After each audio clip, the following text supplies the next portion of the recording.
Recently, we talked about legendary Pokemon, specifically the different classifications that is under this umbrella term of legendary Pokemon. The most powerful of these are ones that I like to call restricted legendaries. You might know them by other names: big legends, major legendaries, box legendaries. Any of those names will do, but today we're going to be looking at these and kind of power scaling these. Now, and when I'm talking power scaling, I actually don't even mean by the base stat totals. I don't mean how strong they are in their competitive prowess with their abilities and their moves and their stats. I'm not talking about that. I'm actually talking about their power in lore. So like what we can learn about them from the game stories or from the Pokedex entries about these Pokemon, what they mean for the greater world of Pokemon, how powerful they are in like world altering, it's similar to how we know that Terapagos can literally reshape reality, but we're not exactly seeing any Scarlet Witch shenanigans going on when you're using it in a competitive battle. But we're going to be looking at them, ranking them, figuring out which of these major legendaries truly are major. We've got some gods in here. We've got some that are lackluster. We're going to get all into it.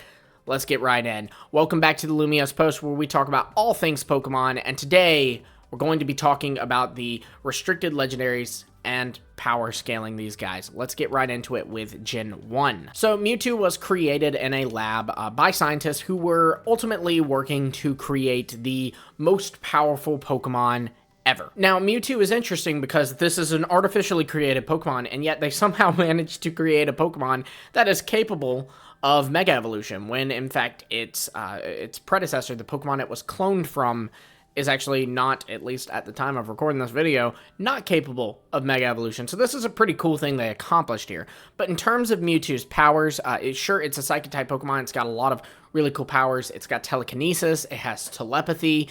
It seems to be able to control minds, and is also highly intelligent.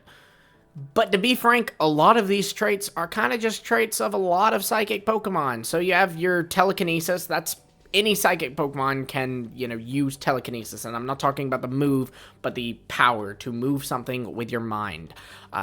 Any of these Psychic Pokemon, or at least a lot of these Psychic Pokemon, are highly intelligent. We see that Metagross is incredibly intelligent. We see tons of Dex entries about that. So really the only thing that Mewtwo has here that's super, oh wow, that's powerful, seems to be its telepathy, which is telepathy powerful? It's cool, but is it powerful?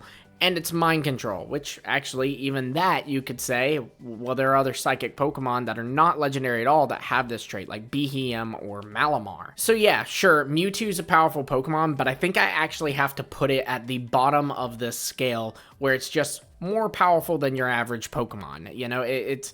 Sure, all these legendaries are going to be above your average Pokemon. Mewtwo is still above an Alakazam or a Metagross, but is it anything like what we'll see down the road? Because then right next we jump into Gen 2. Gen 2 gives us Lugia and Ho-Oh. Now, Lugia, at first glance, this one you kind of have to read a little more into. This is another Psychic-type Pokemon who is shown in the anime to be capable of telepathy as well. It also has telekinesis. It seems to be highly intelligent, but there's a little bit more than that. It also can summon storms. And now, at first, I sit here and I go, okay, it can summon storms, but a lot of Pokemon can summon storms, pretty much any water-type Pokemon can learn Rain Dance. We see Castform can change the weather at will. This isn't really a crazy trait in Pokemon. But with Lugia, it's a bit different, because it's said that when Lugia flaps its wings, just once, just one little flap, it actually summons a storm that will last for 40 days. Now, Lugia is a Pokemon that doesn't really have hands, like its hands are its wings, so I imagine it's pretty hard to not flap your wings, and it's so bad that that's actually why Lugia lives in the ocean slumbering. It's because it's actually like, I'm too powerful to be above the water, I need to go sleep down here so everyone will be safe. So I'd say that's a pretty powerful Pokemon. So I would put Lugia in like the next step up above Mewtwo, where it is this powerful force of nature. Not quite god level, because again, we're seeing weather-changing powers in other Pokemon, but it's high up there. And then we have Ho-Oh. Now, Ho-Oh is very interesting because we can see from Ho-Oh that it is capable of not only resurrecting Pokemon, but basically reimagining them. We see this with the legendary beasts. The legendary beasts, Suicune, Raikou, and Entei, were once not Suicune, Raikou, and Entei. There were 3 unknown Pokemon. There's theories that they're Vaporeon, Jolteon, and Flareon, but those are just theories. But these Pokemon had died when the Burn Tower in the Johto region in Ecruteak City had, well, burned. Now, Ho-Oh then resurrected these Pokemon, but resurrected them into Suicune, Raikou, and Entei. So this ability, not only to resurrect, to literally cheat death, but also to even kind of reimagine these Pokemon, that's pretty big. Now, it doesn't seem that this Pokemon can reshape the world or anything, but this is definitely something high up there. So I'm going to be putting this Pokemon in minor deity status. This is a god with a little g in the Pokemon world, I would say. Now we get into Gen 3. Gen 3, again, you're definitely looking at some deity Pokemon. Let's figure out, though, if they would be major or minor deities. Now, we have Kyogre and Groudon. We're going to look at these two at the same time because their powers are similar but opposite. So Groudon is said to be the reason that we have land on Poke Earth here. And Kyogre is said to be the reason that we have water on Poke Earth here. And according to Team Aqua, Kyogre is capable of just making the entire Earth just water. Groudon, according to Team Magma, is capable of making the entire Earth just land. So Groudon can cause a drought that would, fun fact, because humans need water, that would kill everybody. And Kyogre is capable of causing a flood that, again, fun fact, would kill everybody. So, you know, unless you're Noah, I guess. But these two things are insane. These are crazy powers that would not only change the entire world of Pokemon, but also the creatures in it. You know, you're kind of screwed if you're not an aquatic Pokemon and Kyogre comes around. So I would say that these Pokemon are honestly major deities. Now, I wouldn't say they're the most major deities. We'll get into that in a moment. But they feel like they're a little bit above Ho-Oh here, who I've put as a minor deity, because they can more than just resurrect or reanimate. They can just, in, you know, maybe a matter of days, completely reshape the entire world. And that's pretty scary. Now, Rayquaza, I'm actually going to put right there with them. Rayquaza doesn't seem at first glance to have these powers, but the fact that this Pokemon is capable of quelling these two makes me think that there's a lot more to the power of Rayquaza. It also does happen to be basically our guardian of the galaxy up there defending our planet from things. It's able to stop meteors that would be doomsday level events, so meteors that would literally end all life on Earth. Rayquaza is capable of destroying it as our first and last line of defense against these meteors. So Rayquaza is definitely right up there with Kyogre and Groudon as a major deity. But now we're going to get into the most major deities, and that are the Gen 4 legendaries, Palkia, Dialga, and Giratina.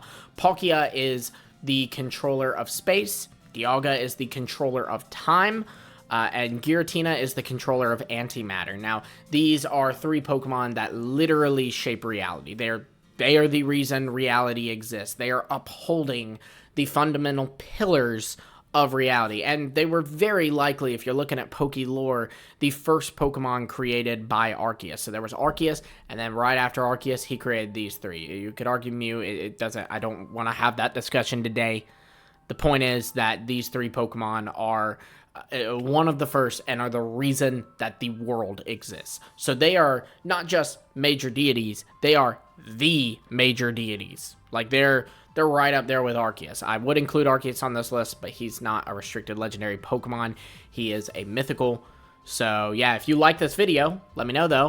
Like, subscribe, hit the bell so that I know you like this video, and maybe we can do this power scaling for the sub-legendary Pokemon like the legendary beasts, the Lotties, the Reggies, etc., and Pokemon that are mythicals like Arceus, Mew, etc., etc.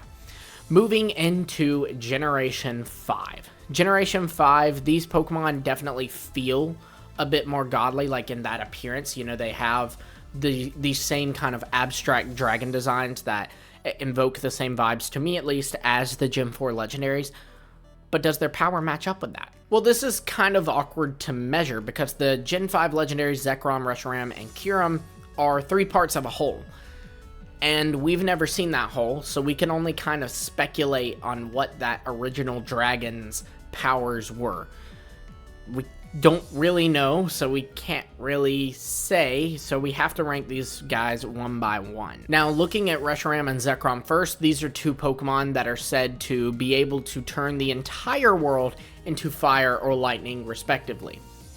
Like, they're able to scorch the whole world with fire or scorch the whole world with lightning. That's, that would kill everybody.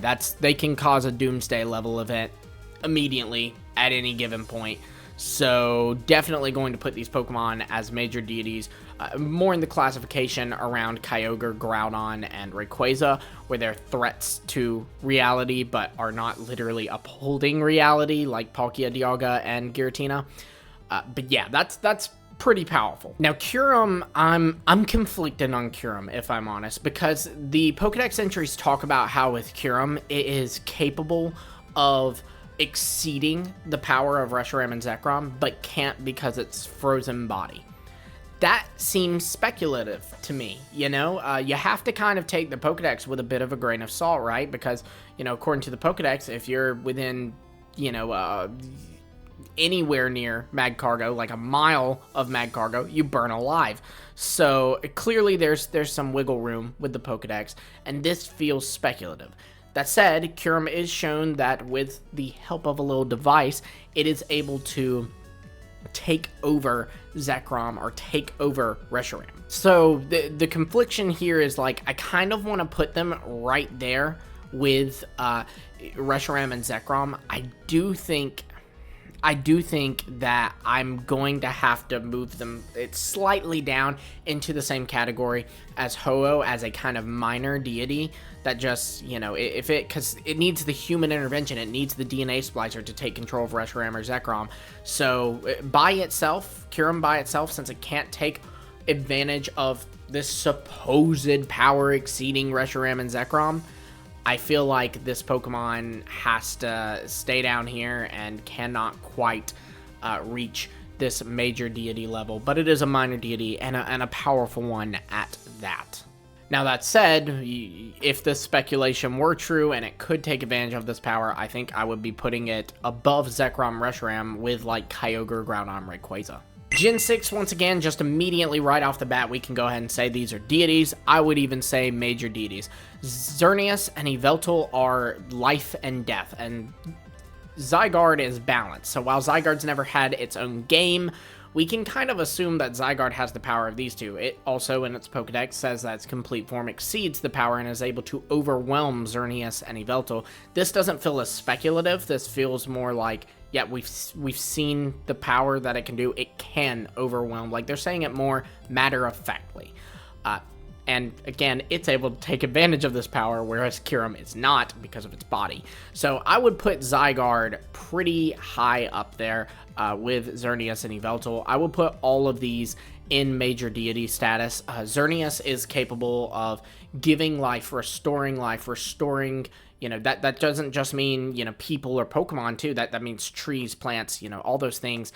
But on a wider scale than Ho-Oh. You know, Ho-Oh picked 3 Pokemon and did it. Xerneas can just resurrect the whole world at once. Yveltal is also, it said that when it dies, everything on the planet dies too. So, you know, that's or maybe it's even when it's sleeping. Either way, Yveltal's capable of another doomsday level event pretty easily. So yeah, these Pokemon are major deities. They also are based off of creatures in Norse mythology that, if real, would definitely also be pretty major deities. But moving into Generation 7, this is what I call the fall of legendary Pokemon. And I don't mean in design. I love the Gen 7 legendary designs, but talking about power scaling here. What is special about Solgaleo and Lunala? They can open wormholes.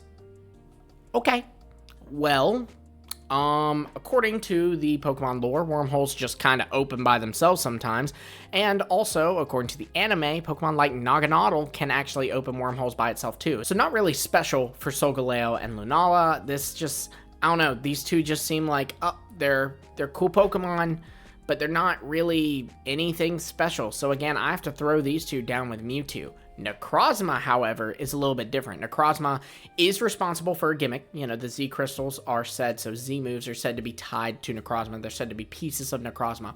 And also, Necrozma eats light, and we've seen what that can do to a land with Ultra Megalopolis, I think is how you pronounce it. But, you know, the planet that you go to where you fight Ultra Necrozma, where the Ultra Recon Squad is from, where Poipole is from. This Pokemon has basically caused a dystopian society. If it came to our Earth and it could eat all our light, that would end life on the planet. Most, if not all, life on the planet would be ended from Ultra Necrozma coming here and eating our light. So it's another doomsday Pokemon.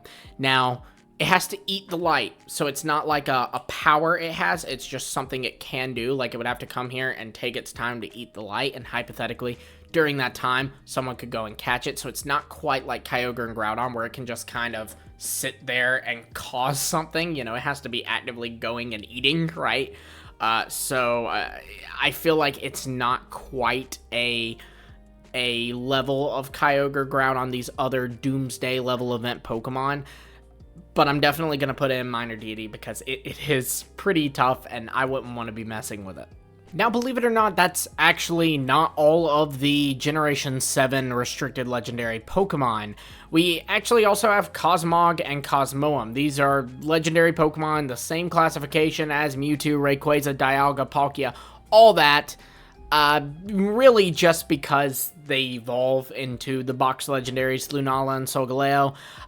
These two don't really have any powers. Now, yet, you know, granted, these two Pokemon, they're going to get their own classification. I'm just going to call it no power yet because, like I said, they don't really have anything special about them yet. They're not even better than your average Pokemon yet, but they will be, so I can understand why they're being classified the same as Solgaleo and Lunala because the potential is not only there, but it's building up to it, right? Zacian and Zamazenta come in now, and Zacian and Zamazenta are also incredibly disappointing. Again, not in terms of design. Love these doggos, but they're not really gods, are they? Sure, they're tough. Sure, they can Odin sleep, I guess, but they're not changing the world, right? They're able to fight Eternatus with each other. It seems like not one of them can take on Eternatus. So even then, like, I don't know, I have to put these with Mewtwo. They're above your average Pokemon. They're not anything special. Then we also have in this trio Eternatus, and Eternatus I would put a little bit above them. Eternatus is shown to be capable of a Doomsday level event. I'd put this as a Minor Deity along with Necrozma, where it is capable of altering the world forever. But again, it kind of has to take some action to do that. It can't just kind of willy-nilly do it from its seat like the Pokemon in Major Deity status.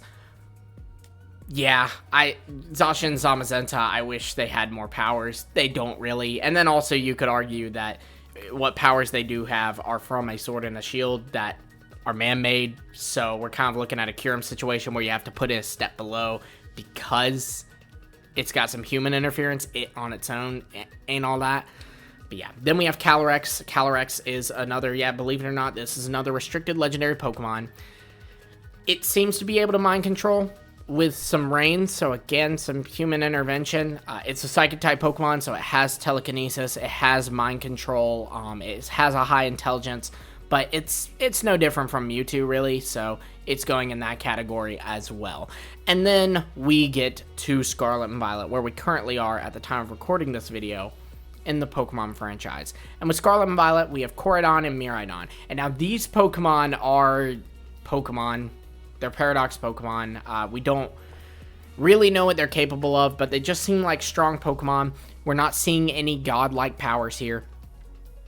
So, yeah, they're also going in the same category as Mewtwo. I mean, they're even paradoxes of a completely mundane, again, not in terms of design, but in terms of power, Pokemon in Cyclozar. Like, it's not even a special Pokemon. Like, if these were paradoxes of Zekrom and Reshiram, I would be able to go, oh, there's probably a bit more here. But they're just paradoxes of Cyclozar.